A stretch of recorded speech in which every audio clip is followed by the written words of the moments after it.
Hello, നമസ്കാരം. എൻ്റെ ഒരു പുതിയ വീഡിയോയിലേക്ക് എല്ലാവർക്കും സ്വാഗതം. ഇന്ന് ഞാൻ ഇവിടെ സംസാരിക്കാൻ പോകുന്നത് ഗൂഗിൾ മാപ്സിനെ കുറിച്ചാണ്. എല്ലാവരും ഗൂഗിൾ മാപ്പ് യൂസ് ചെയ്യണമെന്നവരായിരിക്കും. ഗൂഗിൾ മാപ്പിൽ വന്നേക്കണ കുറച്ച് അപ്ഡേറ്റ്സുകളും അതിന് സെറ്റിങ്സുകളും ഒക്കെയാണ് ഞാൻ നിങ്ങളോട് ഇതിൽ സംസാരിക്കുന്നത്. എല്ലാവരും സ്കിപ്പ് ചെയ്യാണ്ട് വീഡിയോ ഫുള്ളായിട്ട് കാണാൻ ശ്രമിക്കുക. ഗൂഗിൾ മാപ്പിൽ ഇപ്പോൾ പുതിയതായിട്ട് വന്ന ഓപ്ഷൻ എന്ന് പറഞ്ഞാൽ ഗൂഗിൾ ലെൻസ് ആണ്. ഗൂഗിൾ ലെൻസ് വെച്ച് നമുക്ക് എങ്ങനെ ഓരോ സെർച്ചിങ് ATM നമുക്ക് അടുത്ത ഒരു ലൊക്കേഷൻ നമ്മൾ പോയി നിൽക്കുകയാണ്. നമുക്ക് പെട്ടെന്ന് ഒരാളോട് അടുത്തുള്ള ഒരു ATM ചോദിക്കേണ്ട ഒരു ആവശ്യമില്ല. ഇപ്പൊ നമുക്ക് ഗൂഗിൾ ലെൻസ് ജസ്റ്റ് ഓപ്പൺ ചെയ്ത് മാത്രം മതി. ലെൻസ് ഓപ്പൺ ചെയ്തതിനു ശേഷം പ്രൊഫൈലിന്റെ സൈഡിൽ കാണുന്ന ക്യാമറയിൽ ടച്ച് ചെയ്ത് ഗൂഗിൾ ക്യാം ഓപ്പൺ ചെയ്യാവുന്നതാണ്.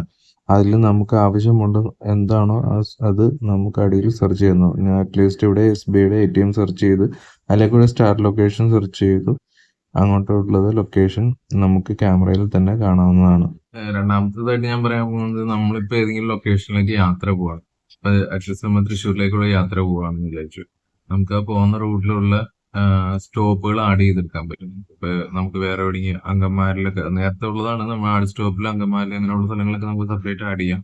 അത് കൂടാണ്ട് ഇപ്പൊ ആ പോകുന്ന റൂട്ടിലുള്ള ATMs, റെസ്റ്റോറന്റ് അങ്ങനെയുള്ള കാര്യങ്ങളെ കൂടി സെപ്പറേറ്റ് ആയിട്ട്. ലൊക്കേഷനെ കുറിച്ച് പറയാനുള്ളത് എന്ന് വെച്ചിട്ടുണ്ടെങ്കിൽ നമ്മൾ ലൊക്കേഷനിലേക്ക് സെർച്ച് ചെയ്ത് ലൊക്കേഷൻ ഡയറക്ഷൻ ആയിട്ട് പോവാന്ന് വെച്ചു. നമ്മൾക്ക് നേരത്തെ ആയിരുന്നെങ്കിൽ ഇപ്പൊ നമ്മൾ എവിടെ നിന്നാണ് തിരിയണത്, ലെഫ്റ്റ് ആണോ റൈറ്റ് ആണോ തിരിയണം എന്നുള്ള കാര്യങ്ങളെല്ലാം നമ്മൾ സൂം ചെയ്തിട്ട് അത് എവിടെ നിന്നാണ് തിരിയണത്, ലെഫ്റ്റിലേക്കാണോ റൈറ്റിലേക്കാണോ തിരിയണം എന്നുള്ള ഒരു ഡൗട്ട് നമുക്ക് എപ്പോഴും ഉണ്ടാവും. ഇപ്പൊ അത് കൂടുതലായിട്ടും അപ്ഡേറ്റ് ആയി വെച്ചാൽ നമ്മൾ ജസ്റ്റ് സ്ക്രീനിലെ ലൊക്കേഷൻ സെർച്ച് ചെയ്തിട്ട് സ്വൈപ്പ് ചെയ്ത് കഴിഞ്ഞിട്ടുണ്ടെങ്കിൽ ആ റൂട്ടെല്ലാം നമുക്ക് കറക്റ്റ് ആയി. പിന്നെ പറയാനുള്ള ഓപ്ഷൻ എന്ന് പറയാണ്ട് ലെയർ ഓപ്ഷനിലാണ്. അതായത് നമ്മൾ ഗൂഗിൾ മാപ്പിൽ ലെയർ ഓപ്പൺ ചെയ്ത് കഴിഞ്ഞാൽ നേരത്തെ സ്ട്രീറ്റ് വ്യൂ അങ്ങനെയുള്ള കാര്യങ്ങളൊക്കെ ഉണ്ട്. ഇപ്പൊ കൂടുതലായിട്ട് വന്നിരിക്കുന്നത് പബ്ലിക് ട്രാൻസ്പോർട്ടേഷൻ.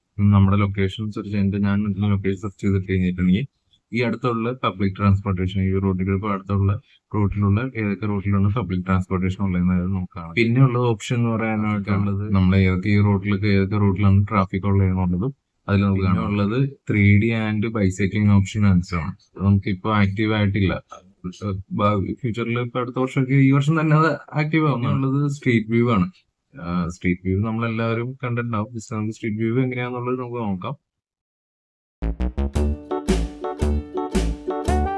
ഈ സ്ട്രീറ്റ് വ്യൂ ഓപ്പൺ ആക്കിയിട്ട് കഴിഞ്ഞ് കാണുന്ന ലൊക്കേഷനിൽ നമ്മൾ ആ മാർക്കുള്ള ഏത് ലൊക്കേഷനിലും പ്രസ് ചെയ്താലും നമുക്ക് അവിടെ ഇതുപോലെ ലൈവായിട്ട് വീഡിയോസ് കാണാൻ പറ്റുന്നതാണ്. പിന്നെ ഉള്ളത് വൈൽഡ് ഫയർ ആണ്. നമുക്ക് ജസ്റ്റ് അതിൽ കാണാൻ പറ്റും. നമുക്ക് വൈൽഡ് ഫയർ ഇപ്പോൾ എവിടെയെങ്കിലും ഉണ്ടാവുകയാണെങ്കിൽ ഗൂഗിൾ മാപ്പ് നോക്കി കഴിഞ്ഞാൽ എവിടെ ഏത് ലൊക്കേഷനിലാണ് വൈൽഡ് ഫയർ ഉണ്ടാവുമെന്ന് അറിയാൻ പറ്റും. എയർ ക്വാളിറ്റി ആണ്. എയർ ക്വാളിറ്റി ഇതൊരു നല്ലൊരു ഫീച്ചറാണ് നമുക്ക് കാണാൻ പറ്റില്ല. കാരണം വെച്ചാൽ നമ്മുടെ ലൊക്കേഷനിലെ എയർ ക്വാളിറ്റി എത്ര ബെറ്റർ ആണെന്നുള്ള കാര്യം നമുക്കിപ്പോ ഗൂഗിൾ മാപ്പ് നോക്കി അറിയാം. ഗൂഗിൾ മാപ്പിലെ പ്രൊഫൈലിൽ വന്ന സെറ്റിംഗ്സിനെ കുറിച്ചാണ് നമുക്ക് അറിയാൻ പോകുന്നത്. ഗൂഗിളിൽ പ്രൊഫൈൽ നമ്മൾ ഓപ്പൺ ചെയ്ത് കഴിഞ്ഞാൽ ഫസ്റ്റ് ഉള്ളത് ഇഗ്നേഷനെ കുറിച്ചാണ് സംസാരിക്കാൻ പോകുന്നത്. നമ്മളിപ്പോ ഏതെങ്കിലും റൂട്ടിലേക്ക് പോകുന്നുള്ള ലൊക്കേഷനൊക്കെ നമ്മുടെ ഗൂഗിൾ മാപ്പിൽ നമ്മൾ സെർച്ച് ചെയ്തത് എല്ലാം റെക്കോർഡിംഗ് ആണ്. നമുക്ക് എങ്ങാനും നമ്മളൊരു പോകുന്ന റൂട്ടിലേക്കുള്ള റൂട്ട് നമ്മൾ റെക്കോർഡിംഗ് ആവണ്ട എന്നത് ചെയ്യണമെങ്കിൽ ഈ ഇഗ്നോട്ടേക്ക് മോഡ് ഓൺ ആക്കിയിട്ട് നമുക്ക് യൂസ് ചെയ്യുന്നത്. പിന്നെ അതിൽ വന്നുള്ള രണ്ടാമത്തെ ഓപ്ഷൻ ആയിട്ട് വന്ന ലൊക്കേഷൻ ഷെയറിംഗ് ആണ്. ഇപ്പോൾ വാട്സപ്പിലാണ് ലൊക്കേഷൻ ഷെയറിംഗ് ഉള്ളതാണ്. ഇതിൽ നമുക്ക് കുറച്ചും കൂടി അഡ്വാൻസ്ഡ് ആയിട്ടുള്ള കുറച്ചും കൂടി ലൊക്കേഷൻ ഷെയർ ചെയ്യുന്നത് കുറച്ചും കൂടി അഡ്വാൻസ്ഡ് ആയിട്ട് നമുക്ക് ഷെയർ ചെയ്യാൻ പറ്റുന്നത് നമ്മുടെ ടൈം ലൈൻ ആണ്. നമ്മൾ എവിടെയൊക്കെ പോയിട്ടും എന്തൊക്കെ ചെയ്തിട്ടും എന്നുള്ളതെല്ലാം ടൈം ലൈനിൽ നമുക്ക് കാണാൻ പറ്റും. അടുത്ത് പറയുന്നത് ഓഫ്ലൈൻ മാപ്സിനെ കുറിച്ചാണ്. ഈ ഓഫ്ലൈൻ മാപ്സ് വർഷങ്ങളായിട്ട് ഗൂഗിൾ മാപ്പിലുണ്ടെങ്കിലും ഇത് കറക്റ്റ് ആയിട്ട് യൂസ് ചെയ്യാൻ അറിയാവുന്നവർ പലരും ഇല്ല. പക്ഷേ ഓഫ്ലൈൻ മാപ്സ് നമ്മൾ എങ്ങനെ യൂസ് ചെയ്യണമെന്ന് വെച്ച് കഴിഞ്ഞാൽ നമുക്ക് നെറ്റ്വർക്ക് നമ്മൾ യാത്രയിൽ നെറ്റ്വർക്ക് ഇല്ല എന്നുള്ള ഉറപ്പുള്ള ഒരു സ്ഥലം നമുക്ക് പോകുമ്പോൾ നെറ്റ്വർക്ക് ഇല്ല അവിടെ നെറ്റ്വർക്ക് ഇല്ല എന്ന് അറിയുന്ന സ്ഥലത്തേക്ക് വരുമ്പോൾ നമ്മളാ പോകുന്ന റൂട്ട് എത്രയാണോ അത്രയും ഭാഗം സെലക്ട് ചെയ്ത ശേഷം അത് ഡൗൺലോഡ് ചെയ്തിട്ടേക്കുക. പിന്നെ ഉള്ളത് ആഡ് ബിസിനസ് ആണ്. നിങ്ങളുടെ ബിസിനസ് നിങ്ങൾക്ക് ആഡ് ചെയ്യാൻ പറ്റും. നിങ്ങളുടെ ലേബലും വെച്ച് നിങ്ങളുടെ ബിസിനസ് നിങ്ങൾക്ക് ആഡ് ചെയ്യും. അടുത്തായിട്ട് പറയാൻ പോകുന്നത് സെറ്റിംഗ്സിൽ നമ്മൾ ചെയ്തു വെക്കേണ്ട കുറച്ച് അപ്ഡേഷൻസിനെ കുറിച്ചാണ്. അത് നമ്മൾ സെറ്റിംഗ്സിൽ ഓഫ്ലൈൻ മാപ്പ് സെറ്റിംഗ്സ് എടുത്തിട്ട് നമുക്ക് ഡൗൺലോഡിംഗ് ഓപ്ഷൻസ് എല്ലാം ഓൺ ആക്കി. അടുത്ത അപ്ഡേഷൻ പറയാനുള്ളത് നാവിഗേഷൻ സെറ്റിംഗ്സിനെ കുറിച്ചാണ്. നാവിഗേഷൻ സെറ്റിംഗ്സിൽ വരുന്നത് നമുക്ക് മെയിൻ ആയിട്ട് സെറ്റ് ചെയ്യാനുള്ള നമ്മുടെ വോയിസ് കോളിങ്ങിനുള്ള സെറ്റിംഗ്സ് ആണ്. അത് നമ്മളൊരു യാത്രയിലൊക്കെ പോയിക്കൊണ്ടിരിക്കുന്ന സമയത്ത് നമുക്കൊരു നമ്മൾ റൂട്ട് ഇട്ടേക്കാന്ന് വെച്ചാൽ ഡയറക്ഷൻ ഇട്ടേക്കാണ്. അതിന്റെ ഇടയിൽ ഒരു കോള് വന്നതിന്റെ ഇടയിൽ ഇവിടെ ഇരുന്നത് അങ്ങോട്ട് തിരികെ ഇങ്ങോട്ട് തിരിയുന്ന ഒരു ഡിസ്റ്റർബിങ് നമുക്കത് വേണമെങ്കിൽ ഓഫ് ചെയ്തിടാം. ഗൂഗിൾ ലൊക്കേഷൻ ഷെയറിങ് ഓൺ ചെയ്തിരുന്നതാണ് നമുക്കായിരിക്കും ലൊക്കേഷൻ ഷെയർ ചെയ്യാൻ വേണ്ടി. പിന്നെ ഉള്ളത് അക്സസിബിലിറ്റി ആണ്.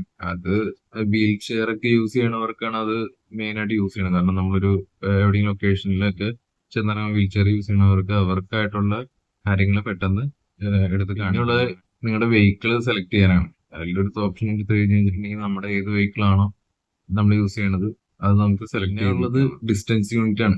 നമ്മൾ പോണ ഡിസ്റ്റൻസ് യൂണിറ്റ് മൈലാണോ കിലോമീറ്റർ ആണോ എന്നുള്ളത് സെറ്റ് ചെയ്ത് പിന്നുള്ളത് നോട്ടിഫിക്കേഷൻ ആണ്. ഇപ്പൊ ഗൂഗിൾ മാപ്പിൽ റെക്കമെൻഡേഷൻ ആയിട്ട് നമുക്ക് അടുത്തുള്ള റെസ്റ്റോറന്റ് അങ്ങനെയുള്ള ഫോട്ടോസും കാര്യങ്ങളൊക്കെ വരുന്നുണ്ട്. അതൊക്കെ നമുക്ക് വേണമെങ്കിൽ ഓൺ ആക്കിയിടാം, അതിന്റെ നോട്ടിഫിക്കേഷൻ ഒക്കെ ഓൺ ആക്കിയിടാം. പിന്നെ പറയാനുള്ളത് നമുക്ക് ലേബിൾ ആഡ് ചെയ്യാൻ പറ്റുന്നത്. അത് വെച്ചിട്ടുണ്ടെങ്കിൽ നമുക്ക് ഇപ്പൊ നമ്മുടെ അടുത്തുള്ള നമ്മൾ സ്ഥിരം പോണ ലൊക്കേഷൻസ് ഒക്കെ നമുക്ക് നമ്മുടെ ഇഷ്ടപ്പെട്ട പേരിൽ നമുക്ക് ലേബിളായിട്ട് നമുക്ക് ആഡ് ചെയ്തിടാൻ പറ്റും. കാരണം നമ്മൾ സെർച്ച് ചെയ്യുന്നത് ജസ്റ്റ് സെർച്ച് ചെയ്ത് നമുക്ക് ആ ലൊക്കേഷൻ ഇട്ട് വേണമെങ്കിൽ പോകാം. സ്ഥിരം പോകുന്ന റൂട്ടിലേക്കൊന്നും ആവശ്യമില്ല, അതൊക്കെ ചെയ്യാം. പിന്നെ ഇത്രയൊക്കെ വീഡിയോ ഒക്കെ എന്നെ കണ്ടതിൽ എല്ലാവർക്കും എന്തെങ്കിലും പോരായ്മകളൊക്കെ ഉണ്ടെങ്കിൽ ക്ഷമിക്കുക. എല്ലാവരും സബ്സ്ക്രൈബ് ചെയ്യുക, ലൈക്ക് ചെയ്യുക, സപ്പോർട്ട് ചെയ്യുക. നമസ്കാരം.